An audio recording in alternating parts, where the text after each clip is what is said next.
Hi guys, this is Mrityunjay Pratap Singh and welcome to my channel Mactube India. Guys, इस video lecture में हम discuss करने जा रहे हैं पॉइजन्स रेशियो के बारे में। तो पॉइजन्स रेशियो को जानने से पहले हम जान लेते हैं कि एक साइंटिस्ट थे जिनका नाम था Simon Dennis poison.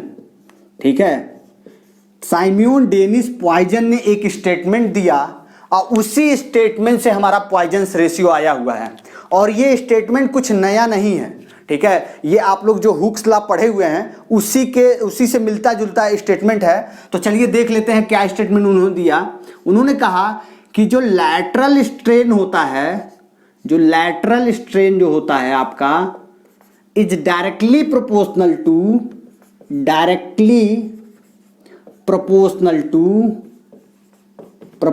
To longitudinal strain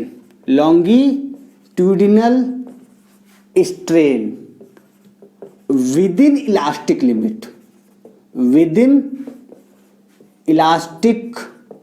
limit मतलब कि इलास्टिक लिमिट के अंदर इलास्टिक लिमिट के अंदर जो लैटरल स्ट्रेन होगा। कौन सा स्ट्रेन?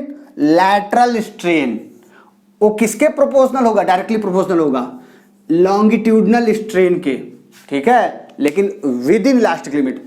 और यही तो हुक्स ने भी कहा था, ऐसा ही कुछ कहा था। क्या कहा था उसने? Stress is directly proportional to strain within elastic limit. उन्होंने स्ट्रेस और स्ट्रेन में रिलेशन दिया। और इन्होंने किस में रिलेशन दिया? इन्होंने कहा लैटरल स्ट्रेन में और लॉन्गिट्यूडनल स्ट्रेन में दिया। आ रही बात समझ में? क्योंकि आप जब किसी को इलोंगेट कर रहे होते हैं, देखिए ये बार जो है इलोंगेट कर रहे हैं, मान लेते हैं पी फोर्स लगा रहे हैं, तो ये बार क्या करेगा भाई? ये तो इलोंगेट कर जाएगा, लेकिन जो ये दूसरे मैं फिगर बना रहा हूं तो इसमें जो है दूसरा डायमेंशन क्या कर जाएगा? डिक्रीज कर जाएगा ना। तो हम जानते हैं कि जो ये वाला डायमेंशन होता है वो क्या होता है? लॉन्गिट्यूडनल डायमेंशन होता है। तो उसमें जो स्ट्रेन डेवलप होगा उसे बोलेंगे लॉन्गिट्यूडनल स्ट्रेन। अगर आपने वो हमारा lateral strain, longitudinal strain, types of strain वाली वीडियो नहीं देख रखी है तो आप हमारा पहले उस वीडियो को देख आइए, और मैं लिंक को डिस्क्रिप्शन बॉक्स में भी डाल दूंगा, तो उसको देख लीजिएगा, आपको क्लियर हो जाएगा। ठीक है, तो मैं आगे बताता हूं। ठीक है, तो यहां पे अगर ये मैं जो है ये लॉन्गिट्यूडनल होगा तो लॉन्गिट्यूडनल डायरेक्शन में जो स्ट्रेन डेवलप होगा उसे बोलेंगे लॉन्गिट्यूडनल स्ट्रेन। और जो इसके परपेंडिकुलर डायरेक्शन में या नॉन लोडिंग साइड है आपका, इस डायरेक्शन में कोई लोड हो रहा है क्या? नहीं लोड हो रहा है, तो इस डायरेक्शन में जो स्ट्रेन डेवलप होगा उसको बोलेंगे लैटरल स्ट्रेन। तो इसके और इसके रिलेशन दिया, इसमें और इसने, मतलब लैटरल स्ट्रेन और लॉन्गिट्यूडनल स्ट्रेन में उन्होंने रिलेशनशिप दिया। ठीक है, इस स्टेटमेंट के थ्रू। तो देखिए यहां से हम मैथमेटिकली क्या लिख सकते हैं, दैट इज करके लैटरल स्ट्रेन क्या होगा आपका? डायरेक्टली प्रोपोर्शनल होगा लॉन्गिट्यूडनल स्ट्रेन के। ठीक है, अब हम क्या करते हैं? ये प्रोपोर्शनैलिटी हटाते हैं। क्या करते हैं? प्रोपोर्शनैलिटी हटाते हैं। तो भाई प्रोपोर्शनैलिटी हटाते हैं तो एक कांस्टेंट आता है, जो कांस्टेंट हम न्यू से दिखाते हैं। किससे दिखाते हैं? न्यू। ठीक है, और ये क्या होगा? Longitudinal strain. ठीक है, अब लॉन्गिट्यूडनल स्ट्रेन आपका मान लीजिए इलोंगेट कर रहे हैं तो ये बढ़ रहा है, लेकिन लैटरल स्ट्रेन तो आपका डिक्रीज करेगा ना। तो लैटरल स्ट्रेन आपका क्या करेगा? कम होगा। तो इसलिए यहां पे क्या लगा देते हैं? माइनस साइन लगा देते हैं। ठीक है, तो मैं एक चीज लिख देता हूं यहां पे, as the lateral strain is opposite in sign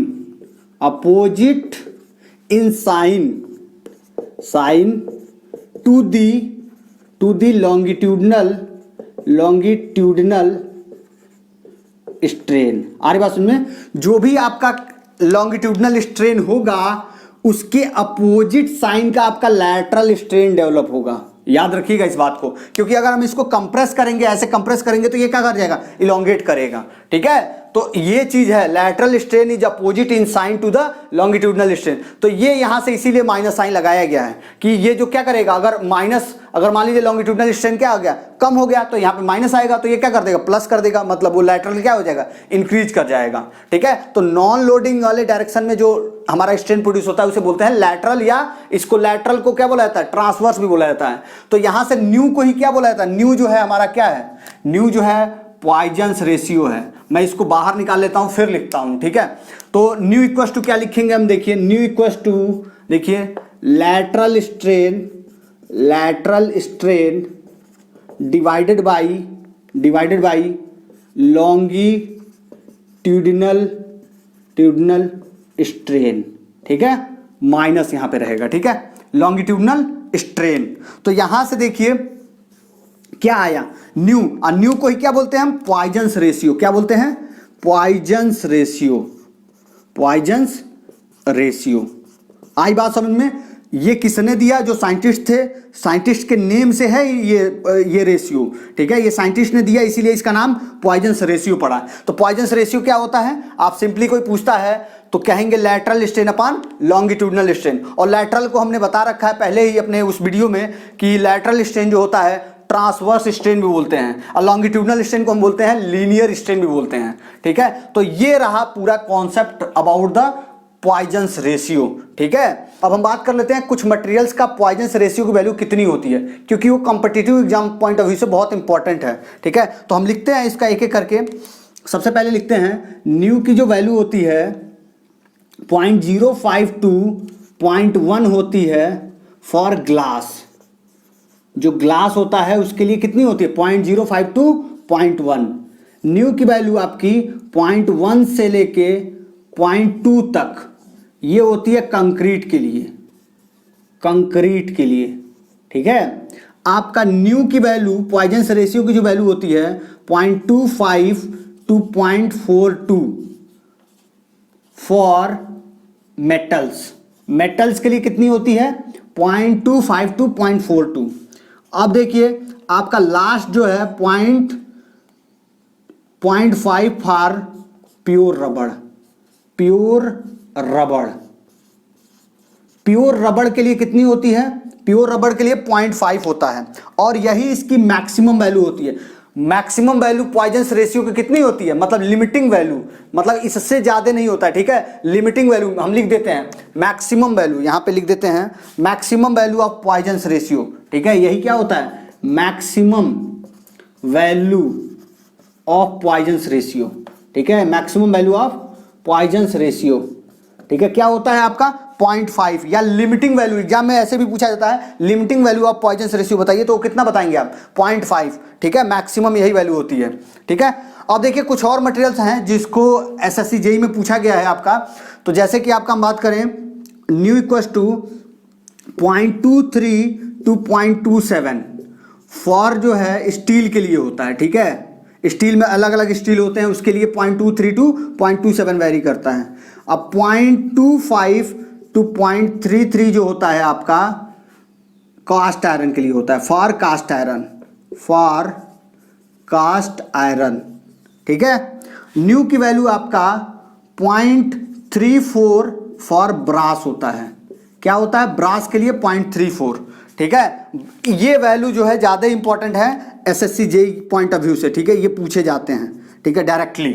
ठीक है, और एक चीज और बता दें हम, न्यू जो हम पॉइजन्स रेशियो न्यू से दिखाए हैं, आपको कहीं कहीं किसी किताब में या कॉम्पिटिटिव एग्जाम में न्यू इक्वल्स टू 1/m होता है, 1/m लिखा जाता है, या फिर म्यू से कोई लोग दिखाते हैं। तो आप ऐसा कंफ्यूज मत होइएगा, यहाँ पे 1/m लिख दे तो ठीक है, तो 1/m जो होता है आपका म्यू होता है, मतलब म्यू मतलब पॉइजन्स रेशियो। तो पॉइजन्स रेशियो को हम न्यू से दिखाते हैं, किसे हम तो न्यू से ही दिखाते हैं। ठीक है, न्यू। ठीक है, न्यू से, तो न्यू जो है आपका हम दिखाएंगे। ठीक है, बाकी किसी किताब में म्यू से मिलेगा, बाकी 1/m से भी मिलता है। ठीक है, तो इसमें कंफ्यूज नहीं होना है। ठीक है, अगर m की वैल्यू कुछ दी गई होगी, मान लीजिए 4 दिया, तो 4 को आप क्या करेंगे, पॉइजन्स रेशियो लिखना है तो 1/4 लिखेंगे। ठीक है, तो ये याद रखिएगा।